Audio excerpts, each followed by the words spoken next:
Miren lo que dice el Señor Jesucristo en Juan capítulo 8, versículo 23. Vosotros sois de abajo, yo soy de arriba. Vosotros sois de este mundo, yo no soy de este mundo. Más claro no puede quedar. Ustedes son seres humanos que tienen un cuerpo terrenal, donde mora la ley del pecado. Ustedes no pueden jamás cumplir mis mandamientos al pie de la letra, porque están viviendo en un cuerpo de carne y hueso de este mundo, tomado del polvo de este mundo, de esta tierra, un cuerpo terrenal de carne y hueso. Para poder cumplir mis mandamientos al pie de la letra, tendrían que tener un cuerpo espiritual, porque mi ley es espiritual y ustedes son carnales. Ustedes son de aquí, de este mundo. Yo no soy de aquí, de este mundo. Yo soy de arriba, del cielo. Más claro no puede estar. Y la religión, todas las enseñanzas religiosas de los religiosos, de los bautistas, católicos, luteranos, pentecostales, anglicanos, hermanos libres, iglesia eclesía, pone al ser humano en un pedestal que no le corresponde colocarse. Nosotros tenemos que estar en el pedestal que nos corresponde ponernos, humillarnos, reconociendo que siempre vamos a pecar, siempre, aunque no queramos, vamos a cometer pecado hasta que nos muramos. Y eso hay que decirlo, hay que hablar lo que uno es, porque Dios nos ve a nosotros lo que somos, y nosotros tratamos de colocarnos una máscara, cubrir la vergüenza de nuestra desnudez moral con la religión, una hipocresía, fingir algo que uno no es. Miren, si la conciencia no nos acusa, podríamos nosotros decir que de alguna manera nos hemos acercado a la sublimación moral, pero la conciencia nos acusa. El juez moral, el juez que tenemos nosotros, es nuestra conciencia, que nos acusa cuando debimos haber hecho algo bueno y no lo hicimos. Pecamos por omisión, debiste haberlo hecho y no lo hiciste. O cuando no debimos hacerlo, cuando no debimos haberlo hecho, no debiste haberlo hecho y lo hiciste. Pecamos por acción de hacer algo malo o por omisión de hacer algo bueno.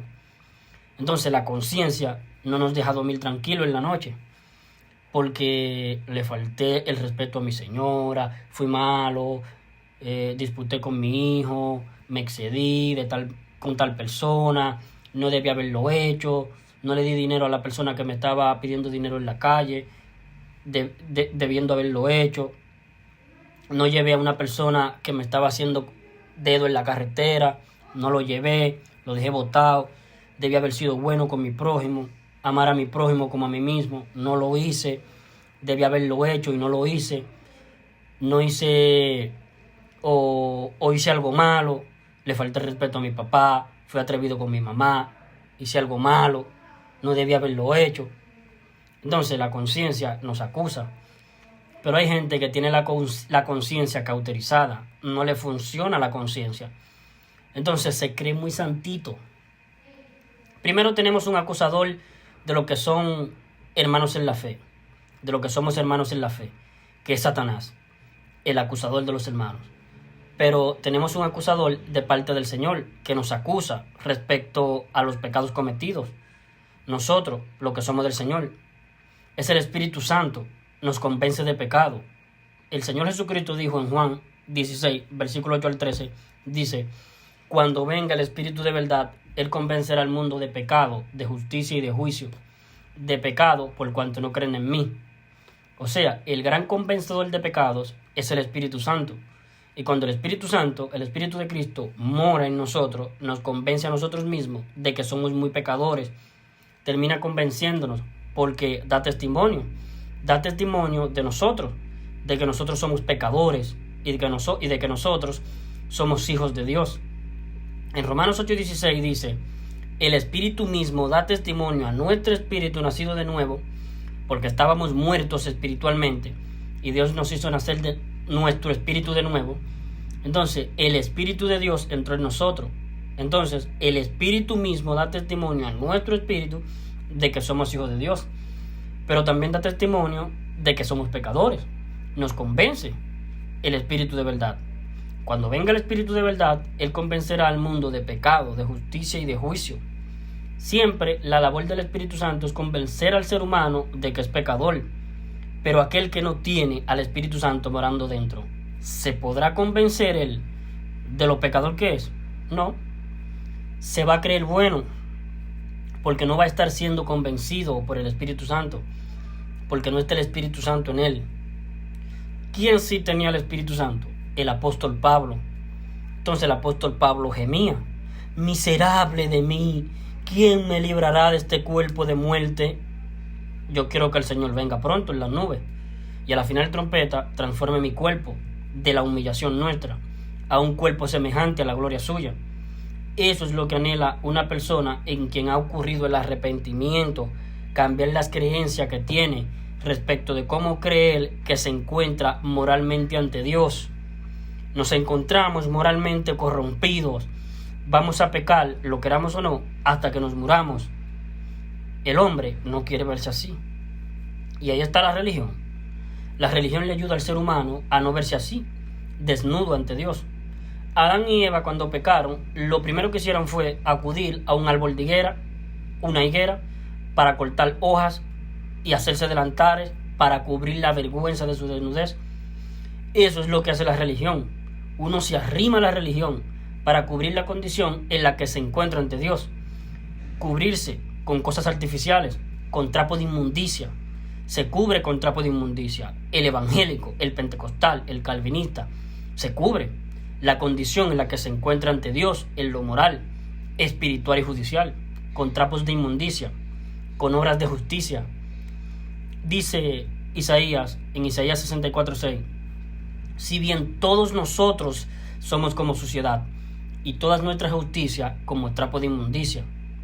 Entonces ellos se cubren, los pentecostales, los adventistas, los calvinistas, los católicos, los hermanos libres, los luteranos, Asamblea de Dios, Iglesia Eclesía, Corporación Eclesía, el Renuevo, Unción, Adventista, Iglesia Universal, todo tipo de congregaciones de tipo cristiana que conforman la falsa iglesia. Ellos se cubren su condición ante Dios con trapos de inmundicia, con obras de justicia. Y Tito capítulo 3 versículo 5 dice: nos salvó Cristo en la cruz. Nos salvó, no por obra de justicia que nosotros hubiésemos hecho, sino por su misericordia. Entonces, el verdadero salvado tiene que exaltar la misericordia del Señor en función de la salvación de su alma. El Señor me salvó al no recibir yo lo que yo merezco. Eso es misericordia. No recibir lo que uno merece.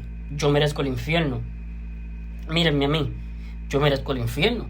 Merezco el juicio ante el gran trono blanco. Ser enjuiciado por mis pecados. Merezco el lago de fuego. Eso es lo que yo merezco. ¿Y saben lo que es la misericordia de Dios? No recibir lo que yo merezco. Nos salvó, no por obra de justicia que nosotros hubiésemos hecho, sino por su misericordia. El genuino salvado debiera exaltar la misericordia de Dios en función de la salvación de su alma. Salvado del infierno. Soy un salvado del infierno. He sido salvado por misericordia de Dios y por la gracia de Dios. Recibo el cielo sin merecerlo. Misericordia. No recibir lo que yo merezco. Misericordia. Gracia. Recibir lo que no merezco. No merezco el cielo. Dios me hace entrar al cielo gratis por la puerta. Me hace entrar gratis. La puerta para entrar al cielo, que es gratis, es Cristo. Está abierta. La entrada está liberada. El precio está pagado por Cristo. Para nosotros es gratis, porque el precio del valor de la entrada fue pagado por Cristo en la cruz, totalmente, al morir por los pecados de nosotros. No que Cristo pagó el precio parcialmente, pagó una parte del precio y el otro valor de la entrada tenemos que pagarlo nosotros, con dejar de ser malo, dejar de ser tibio, vivir una vida en santidad, que algo tengamos que pagar nosotros. El precio fue pagado en rescate de nuestras almas de una vez por todas en la cruz del Calvario, porque con una sola ofrenda ha hecho perfecto a los que van siendo santificados. Hebreos 10:14. El precio fue pagado cash. ¿Cuánto vale el alma de Alejandro? Una cantidad infinita, inalcanzable de millones de dólares. Entonces mi Dios sacó la chequera y colocó infinita cantidad de millones de dólares. Ahí está la firma de Dios, al contado, cash, pagado una vez y para siempre. Cristo rescató mi alma pagando el precio completo, la cuenta total de mis pecados. No hay ningún pecado que yo cometa en mi paso por este mundo que lo pague yo. Porque si lo pago yo, un pecado cometido por mí, lo pago con la muerte de mi alma en el lago de fuego. Y Dios no quiere la muerte del que muere, como dice Ezequiel 18:32. Porque no quiero la muerte del que muere, dice el Señor. Yo no quiero la muerte del alma de aquel que muere su cuerpo. Porque no quiero la muerte del alma de aquel que fallece su cuerpo físicamente, la muerte física. Porque no quiero la muerte del que muere. Primera de Timoteo 2, versículos 3 y 4. Dios nuestro Salvador, el cual quiere que todos los hombres sean salvos. No algunos, todos. ¿Y tiene poder Dios para que se cumpla su deseo de que todos los hombres sean salvos? Claro, sí, es todopoderoso. Primera de Timoteo 2, versículos 3 y 4. Dios nuestro Salvador, el cual quiere que todos los hombres sean salvos y vengan al conocimiento de la verdad.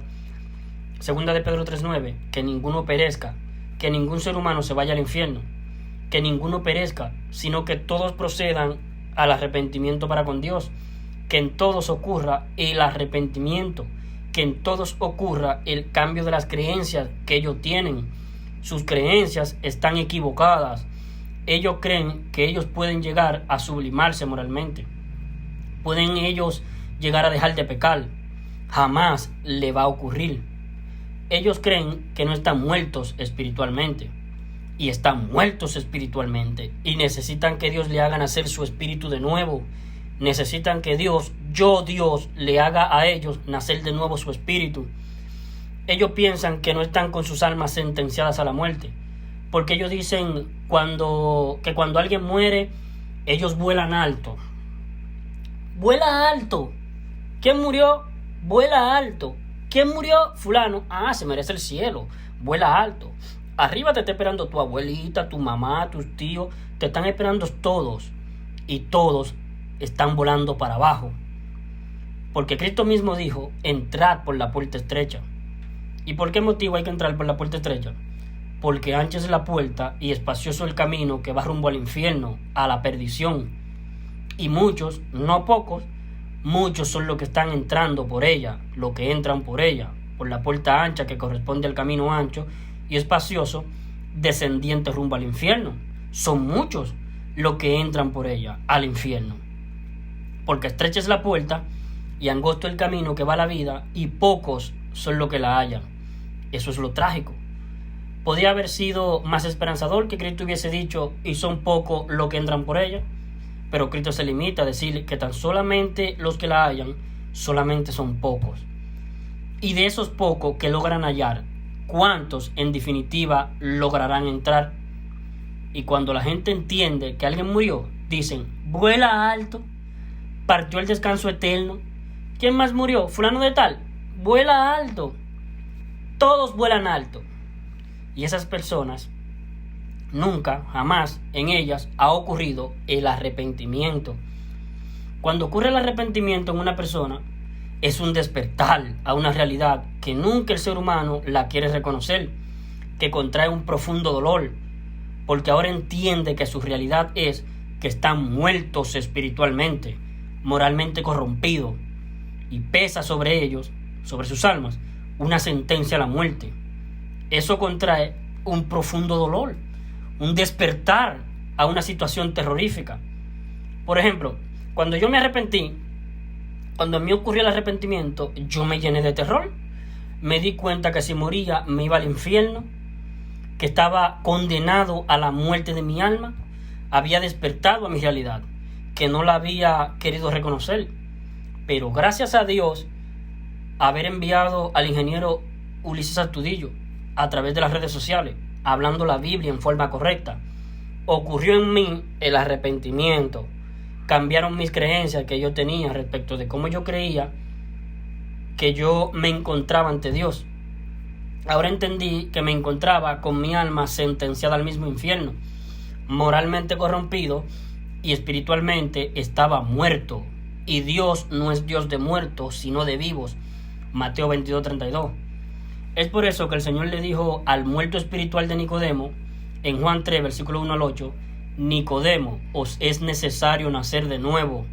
Estás muerto espiritualmente y no te has dado cuenta de eso.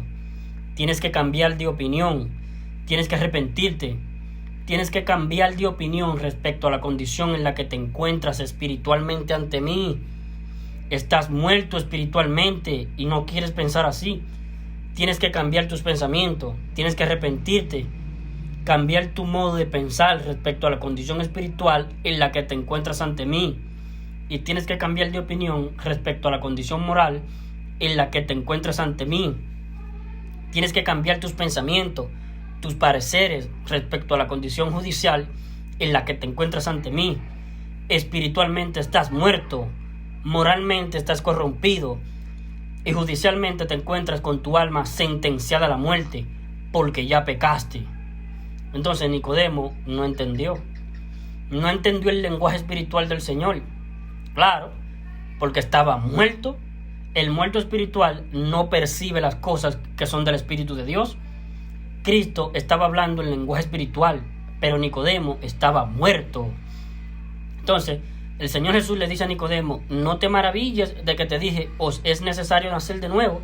Y le dice el Señor: el viento sopla de donde quiere y oye su sonido, mas ni sabe de dónde viene ni a dónde va. Así es todo aquel que es nacido de lo alto, del Espíritu. Entonces, Nicodemo tenía que ser objeto de un segundo soplo de Dios, que Dios soplara como viento, porque Dios sopló en un cuerpo formado del polvo de la tierra aliento de vida. Le sopló el espíritu y el alma, el neuma y el ruaj, pero el espíritu había muerto en Nicodemo. Como todo ser humano que abandona su estado de niñez, esto ocurre a muy temprana edad.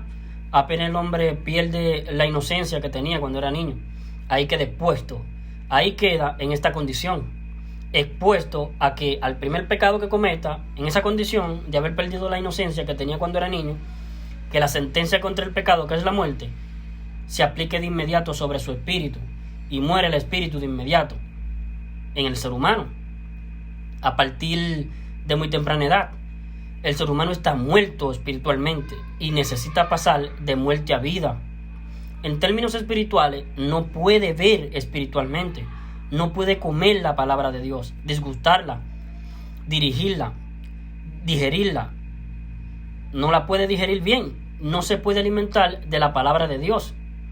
En Mateo capítulo 4, versículo 4, Cristo dijo: no solo de pan vivirá el hombre, sino de toda palabra que sale de la boca de Dios. Pero un muerto espiritual no puede alimentarse de la palabra de Dios, porque está muerto, no puede ver, no puede oír la Biblia, no la puede entender. Primera de Corintios 2, versículo 14 y 15, el muerto espiritual. Porque el hombre natural, el hombre muerto espiritualmente, mujer, hombre, muerto espiritualmente, no puede entender lo espiritual, porque el hombre natural no percibe las cosas que son del Espíritu de Dios. ¿Cuáles son las cosas que son del Espíritu de Dios? Las que están escritas en la Biblia, las que han sido inspiradas por el Espíritu Santo, porque el hombre natural no percibe las cosas que son del Espíritu de Dios, porque para él es locura y no la puede entender, porque se han de discernir espiritualmente, mas el espiritual todo lo juzga, pero él no es juzgado de nadie. Entonces el espiritual puede percibir bien las cosas que son del Espíritu de Dios, entender bien, porque está vivo espiritualmente, mas el muerto espiritual no puede oír, no puede ver, no puede comer la palabra de Dios, no puede digerirla. Tiene que ser objeto de que una persona nacida de nuevo, en quien mora Cristo, le hable a él. El muerto espiritual tiene que prestar oído a personas nacidas de nuevo, en quien mora Cristo en ellos. Pablo dice: con Cristo estoy juntamente crucificado, y ya no vivo yo, mas vive Cristo en mí. Y Cristo dijo en Juan 5:25: de cierto os digo, viene la hora, y ahora es, cuando los muertos oirán la voz del Hijo de Dios en Alejandro, porque Alejandro tiene el Espíritu de Cristo morando dentro de él, y Cristo habla a los muertos a través de Alejandro. Los muertos espirituales no pueden entender la Biblia. Tienen que ir a un pastor evangélico para que el pastor evangélico lo engañe, porque el pastor evangélico también está muerto espiritualmente, y el sacerdote católico también está muerto espiritualmente. Una persona que ha dejado su condición de estar muerto espiritualmente ha nacido de nuevo, es una persona que predica lo que yo predico. Esta es la razón por la cual nadie está hablando lo que hablo yo. Ningún ser humano en las redes sociales, en las iglesias, en las falsas iglesias de hoy en día, nadie habla lo que hablo yo. Bueno, a excepción de mis hermanos genuinos en la fe. Pero nadie habla de una manera tan fina, tan dáctica, tan clara como hablo yo. Porque está Cristo hablando a través de mí. Y los muertos espirituales tienen que oír a Cristo y vivirán. Juan 5:25, Cristo hablando en primera persona diciendo: de cierto os digo, viene la hora y ahora es, cuando los muertos oirán la voz del Hijo de Dios, y los que la oyeren vivirán. Como el muerto espiritual no percibe las cosas que son del Espíritu de Dios, para poder entenderla, tiene que oír a Cristo morando dentro de un genuino salvado. De lo contrario, va a estar engañado por los pastores evangélicos y por los sacerdotes católicos que también están muertos espiritualmente como ellos.